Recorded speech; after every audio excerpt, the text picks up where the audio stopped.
thank the people that made this possible. Jacob Fuchsberg, the law firm of Jacob Fuchsberg, they've been great, and they've just joined us as partners, so thank you very much for being part of this. Brooklyn Brewery, who's been with us for a while. We thank the people from Brooklyn Brewery, and everybody here at B. Smith's. This has been a great afternoon, and we thank you for the food and everything. It's been outstanding. So let's have a hand for the sponsor.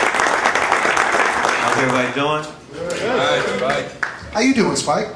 Good. Yeah? Yeah, we've been trading secrets over here, but They're secrets, though. Let's talk about this. It's going to be debuting on Saturday. On Saturday ESPN, night, ESPN, 8 o'clock. 8 p.m. is called Kobe Doing Work. Here's a story about it. A couple of years ago, there was a film in the Cannes Film Festival about the great soccer player Zidane. And in that was extraordinary to me about that film.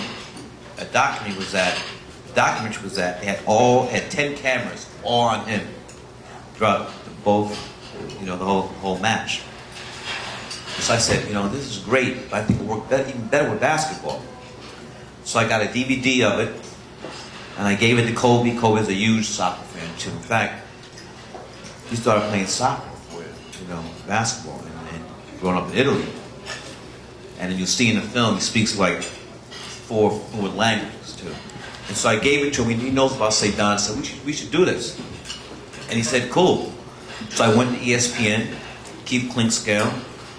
Then I had to go to Commissioner David Stern, Deputy Commissioner Adam Silver, the Dr. Buss, Jeannie Bush. And then I had to go, the big thing was go to Phil Jackson, because I want to have complete access.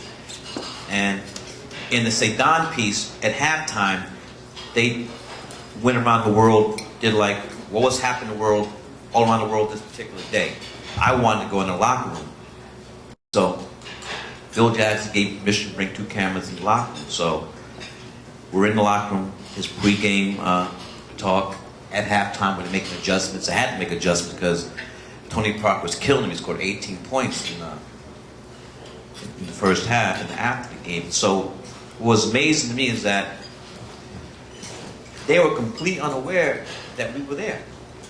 They were focused. Was it robotic cameras? No. Yeah. I had 1 camera on Kobe, and my cinematographer, Matty Labatique, one of the world's greatest, who shot for me, Inside Man, Miracle St. Anna.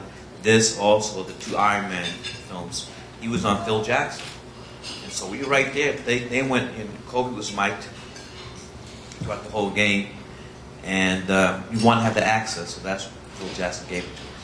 Now, why Kobe? It could have been any number of people that might have been interesting subjects. Why Kobe?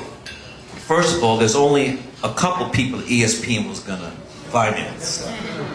None of the Knicks were on that list.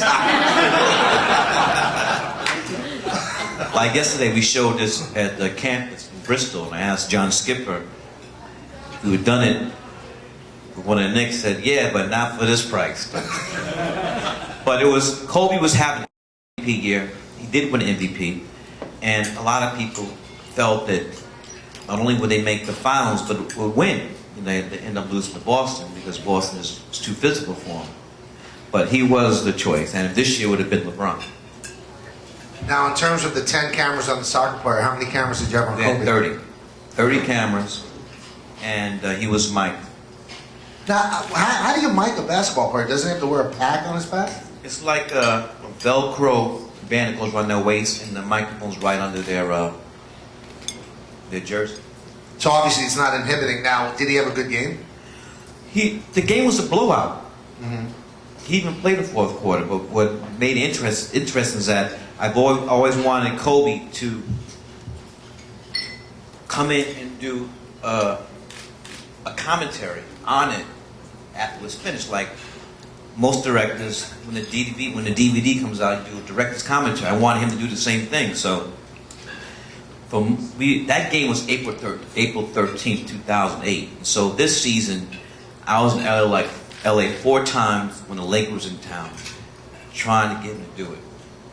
And he didn't want to do it, or he didn't have the time. So we're getting ready to have a deadline. If he wasn't going to do the commentary, it wasn't going to be part of the piece. And the West Coast teams only come to New York once. And so this year, the Lakers came on a Monday, the day after the Super Bowl. And he said, let's do it after the Super Bowl. That night they played, they were in Toronto, Andrew Bynum got hurt. He said, I can't do it.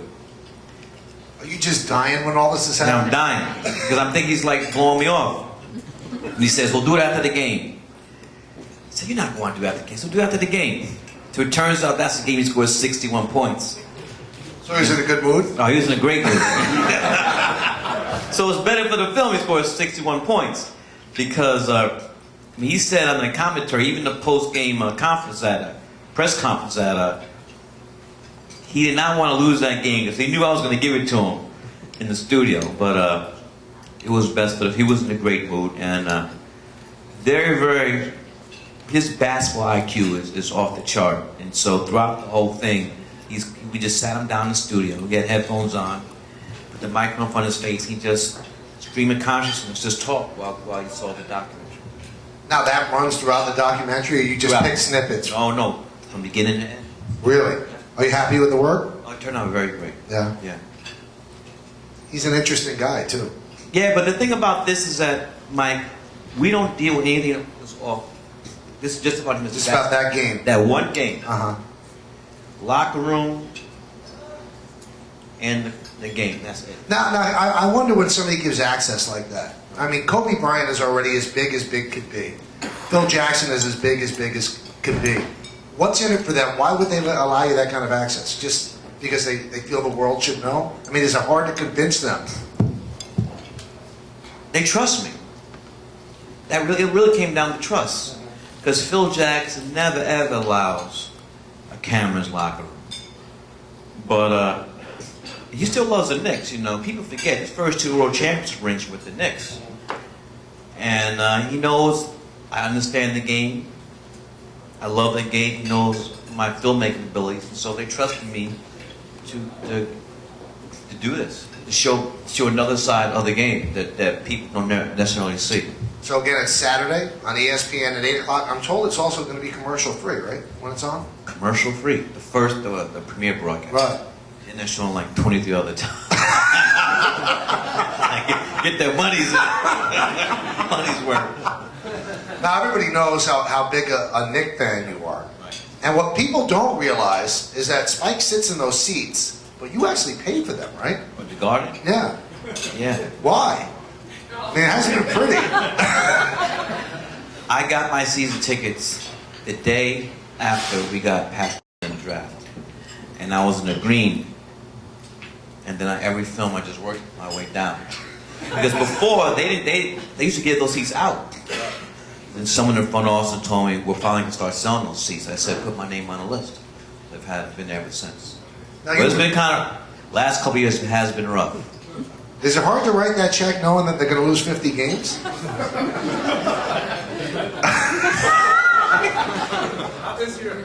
But to tell you the truth, it's still fun because you get to see, you know, the great teams come in and have a lot of fun, you know, and I'm just blessed because going to Brooklyn, New York, I was sitting in the mezzanine. Walt Frazier, and I was at Game 7, you know, the Willis game. So it's almost unbelievable that a kid going to Brooklyn who was in the last row in the blue can now sit, you know, courtside. I think I asked you this once before. I mean, you're a married man. Right. Does your wife like you writing that check? She used to come to the games, but the team was... I mean, her team was Oakley, Ewing, Greg Anthony, Stark. She loved to come to games in, but she hasn't been around lately. Do you have much hope for this team? And do you think LeBron's going to end up here? That's a big question. And Donnie Walsh, you know, he's in a tough spot because there's no guarantee that LeBron's going to come. So you got to have plan B, C, and D. Also, you still have to prepare for the salary cap. And who are you going to sign? David Lee or Nate Robinson? Well, Who are you going to sign? yeah, who would you sign? I think it really depends who we draft. We get lucky. My man, Blake Griffin. What's the other guy? Rubio? Ricky Rubio. He's supposed to be the best guard. So it really depends We need help though, from above. We need to get the basketball gods to look down favorably upon the New York Knickerbockers again, so we get the envelopes 1 or 2. Maybe they should freeze them. That You was, know, a, they- that was a rumor before, right? About Patrick. That Dave Busher put his hand in the thing, and It was he was told to feel The for cold the cold envelope. Yeah, the cold envelope. That's been denied, of course, but that is the That's the law. the urban legend. Is Urban. that it was frozen. I heard that too. Now Now they do the worked ping out pong well. ball. Yeah, the ping pong ball you can't freeze.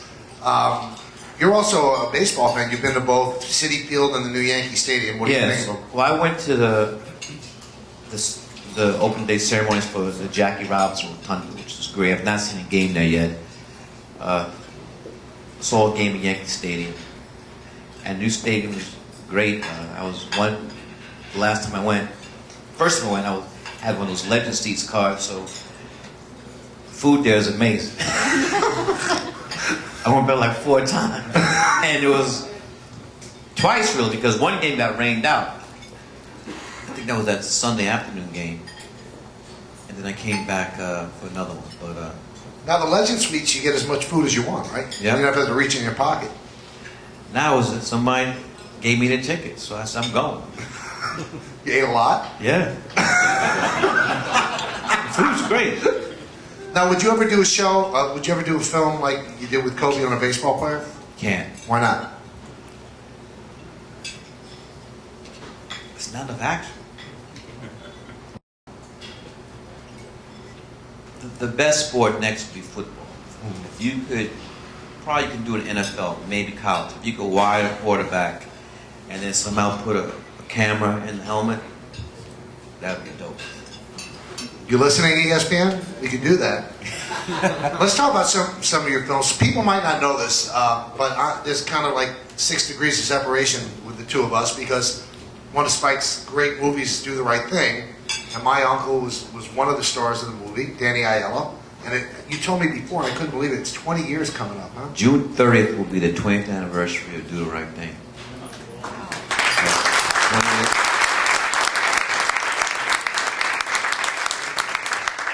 And we have to put on a special Blu-ray DVD for the occasion, so a whole bunch of stuff in that. Now, I was brainstorming with Spike at the table, and you always look for a sequel. Now Bed-Stuy, where that was shot, is all gentrified. Gentrified. Wouldn't that be great? They did the right thing. The thing about gentrification, Ed, I always think about, where did people go that moved out? You go to, where did people go that left Harlem or Bed-Stuy or even the Lower East Side? Where did they go? So I think hopefully, I mean, I'm very fortunate, but you shouldn't have to be a millionaire to live in New York City, man. This thing's getting, I mean, we need affordable housing. I mean, if you're not able to afford to play private school for your kid's at a disadvantage. So we got to do a lot of stuff here in the city. Because you grew up in humble beginnings, Right. do you ever sit back and go, wow, I can't believe all this happened to me? Yeah, but there's something that my sister reminded me because I forgot about it. Growing up, I used to practice to do my autograph.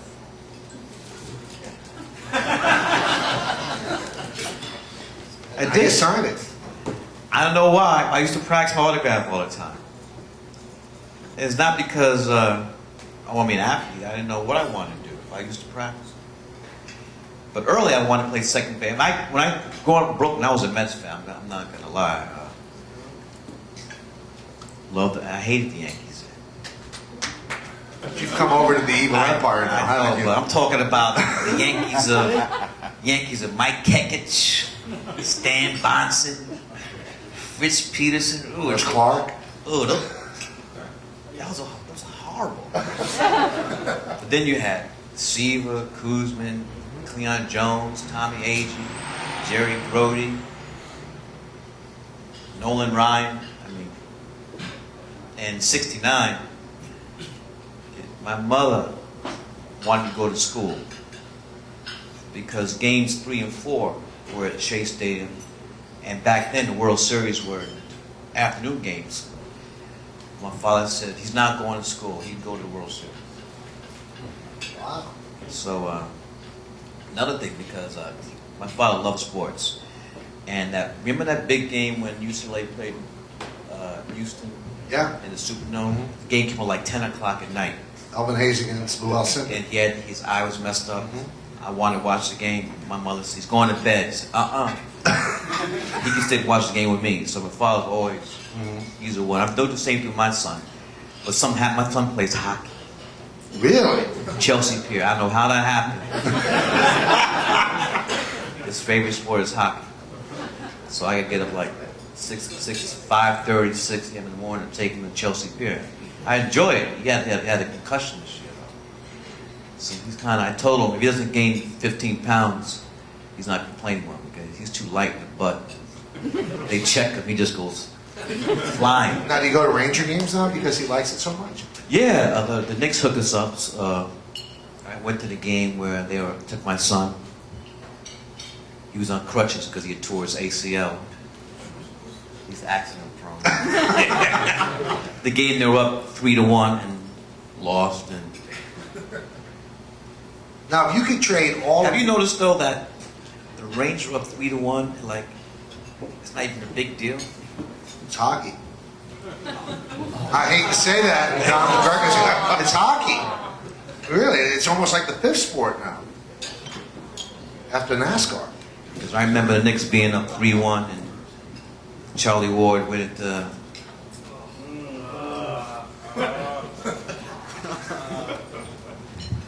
Our team's gonna have high basketball IQ. Would you trade all of your success that you've had to be a professional athlete, but just an No. average professional athlete? No, How about to be Derek Jeter? no. Really? Kurosawa was making films when he was 86 years old. Athletes,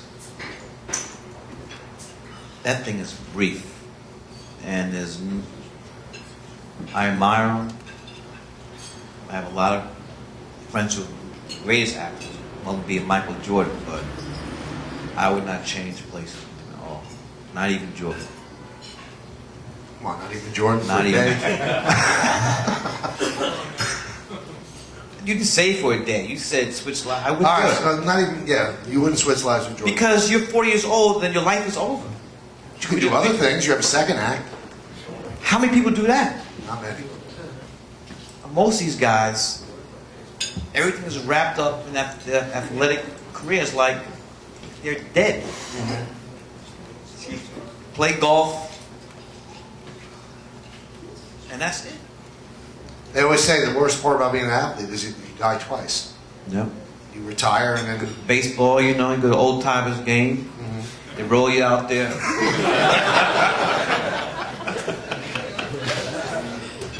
Hope wave. And then for me, it's really sad to me seeing some guys I loved growing up, and seeing them as a, grow old. Because you remember them. I remember Willie Mays. Now he's old. I know when the Giants would come to Shea, me and my friends Eric Wilkins, we would go to every single game. When the schedule came out, we used to look to see when the Giants would come so we could see Willie Mays. And we used to get in fights all the time because I lived in Cobble Hill. We were the first black family to move in Cobble Hill. And Willie Mays versus Mickey Mantle. Well, that's what we used to have those arguments all the time. Of Who course, won? I was outnumbered, but Mays is better. And it's Cobble Hill, you were out. well, if Mickey hadn't hurt his knee in the thing in the outfield, Willie Mays missed 2 years in the Army. He's still bitter about it. I wasn't better, but Mantle was great. But he wasn't Willie Mays. Have you ever gotten to meet Willie? Oh yeah, What type of guy is he? great guy. Went to his house. Nice guy. Quiet. I know Hank Aaron a little bit better. His wife, I went to Morehouse College, Atlanta, Georgia. we're both on the board of trustees there. So Hank is, Hank better. Hank's a great guy. I don't Yes, know yeah. Willie that well, but Hank's a real gentleman. Mhm. Now, what are you working on now? Well, we're trying to do the sequel to Inside Man, and hopefully that will come together. I don't know how many people have seen Inside Man. Not because he's here. It's one of the greatest I gotta give movies you a I've DVD. ever seen. Have you seen Inside? It's one of the greatest. You sit there and you just cannot believe what's unfolding, and then at the end of the movie, you're just blown away. It's just a great movie. Thank you. And if we do this, Denzel Washington, Clive Owen, and Jodie Foster will return for the sequel. They're gonna want more money though for the sequel, right? They deserve it. Anything else you're working on? That's about it. All the efforts have gone into trying to get this thing done. It's hard to get a film made now. Very hard. The money is affecting the studios that much? Oh, yeah. Everybody's, even the Yankees. Yeah. We were just talking about that. What movies are out there that you actually like, that you go, wow, I really like that? Slumdog Millionaire. I'm a member of the Academy. I voted for that film. That was an amazing film. You like these big action movies and stuff like that? No. My kids want to see him. I gotta go. Right. But that's not really my thing. Mm-hmm. I'll see him. You won't love them. Depends on the film. What's your favorite movie of all time?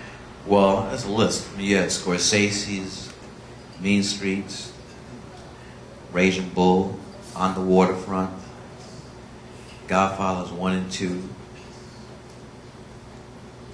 West Side Story, Chinatown, The Battle of Algiers,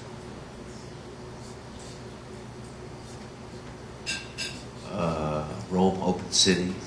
What was that one? Rome Open City. What's the favorite one you ever did? Oh, I get asked that question all the time. And Michael, that's like asking a parent what their favorite child is. And most parents will say they love all their children the same. But that's not true. Under the cover of darkness, where it's past the midnight hour and they have a drink, they might say, I love all my children the same. I like one kid more than the other.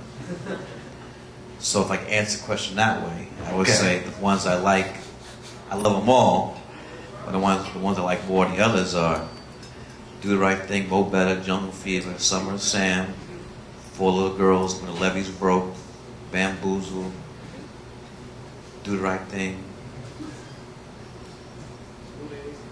School Days. You got a lot of kids. Miracle St. Anna, also, Malcolm X. And that leads me to something else, which has been very gratifying. This year, I was a guest at Yale University, Temple University, and Penn. I was a guest there because each one of those universities has a course on the films of Spike Lee. Mm-hmm. So it was, and also Brooklyn College too. And so it was great meeting with students, a lot of them who were born after many of the years, born after those films were made, but were now studying, taking the course, Right. my film. So I really set up, for me, I did what I wanted to do, which is to build a body of work. Must be neat to have like a curriculum built around you. Would you get an A if you took those courses? I've forgotten a lot of stuff. But it's over, including feature-length documentary films, is I think 23, 24 films now. Now, of all the films you've done, who your favorite actors were? Because you use a lot of the same actors in your movies. Your uncle, Thank you. Dan Halo, gave a great performance in Do the Right Thing. And it's funny how this thing works, because I felt Denzel was great in Glory. When I saw that film, when I saw the scene when he gets whipped, I said he's gonna win for that. Just from that. If you remember the film Glory about the black regiment that fought for the Union against the Confederacy, Civil War. There's one scene where he's getting whipped, and there's one tear comes down Denzel's cheek and says he's won it. And Danny could easily win that. So Denzel had an Academy Award already. So this plays out when Malcolm X comes up. I felt definitely Denzel should have won for Malcolm X. And it was won by Al Pacino for Scent of the Woman. Now, the reason why they had to give it to Al, because he didn't win for Godfather 1, Godfather 2, Serpico, Dog Day Afternoon, there's some other films I'm missing too. Out of those four I just named, at least one, 2, 3. So they do makeup calls. it's like basketball, it's a makeup call. Mm-hmm. Well, we effed over Al. Let's give it to him now. Denzel already won for Glory. He'll get it later. He does Training Day. He gives him a Training Day. Right. But he doesn't get it for Malcolm X. So they try to. So when you win, it's really not for when you should have won it for. So there's politics and everything. Everything. And it's just, the people vote are just members of the Academy. Now you have to watch every movie that comes out. Nobody does that. So sometimes you're voting people on... watch more now, because before you had to go to a theater, but now you get they send you DVDs for the films. The only to vote for the documentaries, you have to see all the films. Everybody else, you have to see anything. You just let your kids fill out the ballot. Really? Some people do that. What a cool perk, though, to get every movie delivered to your door. Do you ever go to theaters anymore? Yeah, I like seeing movies. Yeah. Especially the Ziegfeld. Mm-hmm. That's the best. Do movie people ever. bother you? I mean, I walk that. I haven't any bodyguard. People leave me alone. Do the right thing, Spike. If I had a penny, that and hey, where's Reggie Miller?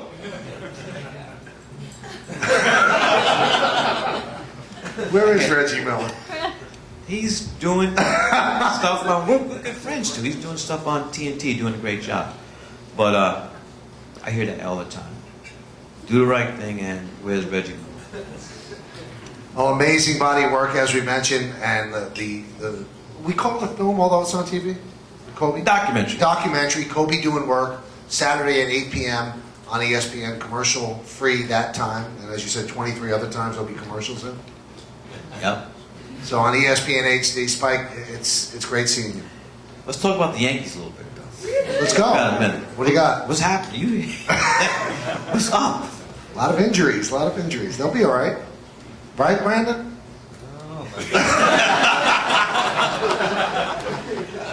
They'll be fine. This team worries me. But they haven't fallen that far back that you'd have to worry at this point. Call me in July, I'll tell you whether you should worry.